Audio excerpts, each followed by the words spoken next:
बिहार में जाति की प्रधानता वोट के नजरिए से दूसरे राज्यों के मुकाबले ज्यादा नहीं है। जाति एक महत्वपूर्ण फैक्टर है, लेकिन जाति एकमात्र फैक्टर नहीं है।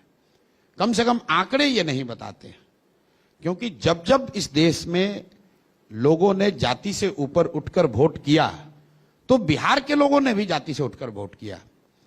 अगर 84 में इंदिरा जी की मृत्यु के बाद कांग्रेस की लहर पूरे देश में थी, तो बिहार में भी उनका लहर दिखा। बिहार में भी सभी लोगों ने जाति से ऊपर उठकर राजीव जी को वोट किया। अगर 1989 में बीपी सिंह जी को लोगों ने वोट दिया, कम से कम नॉर्थ एंड वेस्ट इंडिया में, तो बिहार में भी लोगों ने दिया।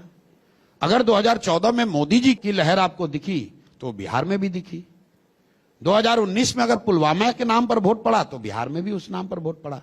तो जब आप लोग ये बात कहते हैं बिहार में जाति थोड़ी ज्यादा है, तो वो आंकड़ों से it's not backed by data. क्योंकि डिग्री ज्यादा तब मानते कि भाई 14 में पूरा देश मोदी को वोट दे दिया, लेकिन बिहार में लोगों ने जाति पर दिया, तो मैं मान लेता कि अलग है। मैं कह रहा हूं कि बिहार में भी जाति की महत्ता उतनी ही है जितनी गुजरात में है, कर्नाटक में है, आंध्र में है, उत्तर प्रदेश में है। वहां पर भी जाति की महत्ता है।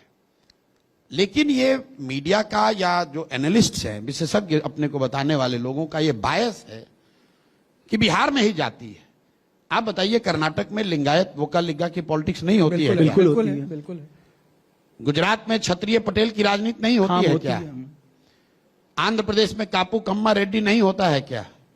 आप लोग जब वहां मंच पर जाते हैं, तो क्या आपने पूछा कि आंध्र में तो जाति पर ही वोट पड़ता है? ये सवाल आप बिहार में पूछ रहे हैं, मुझे इस पर ऑब्जेक्शन नहीं है। मेरा ऑब्जेक्शन उन सारे पत्रकारों से है। अभी आप कह रहे हैं हाँ बिल्कुल है, लिंगायत वोकालिगा है, लेकिन आप कर्नाटक के पॉलिटिशियन को ये सवाल नहीं पूछते। ये पूर्वाग्रह है लोगों का बिहार के प्रति कि बिहार पिछड़ा क्यों है? अरे भैया यहां तो सब जाते पर होता है। बिहार गरीब भ्रष्टाचार क्यों है? अरे भैया यहां सब जाते पर होता है। मेरे भाई, जितने संख्या में लोगों ने मोदी जी को गुजरात में वोट दिया, उतना ही विश्वास बिहार के लोगों ने भी मोदी पर किया।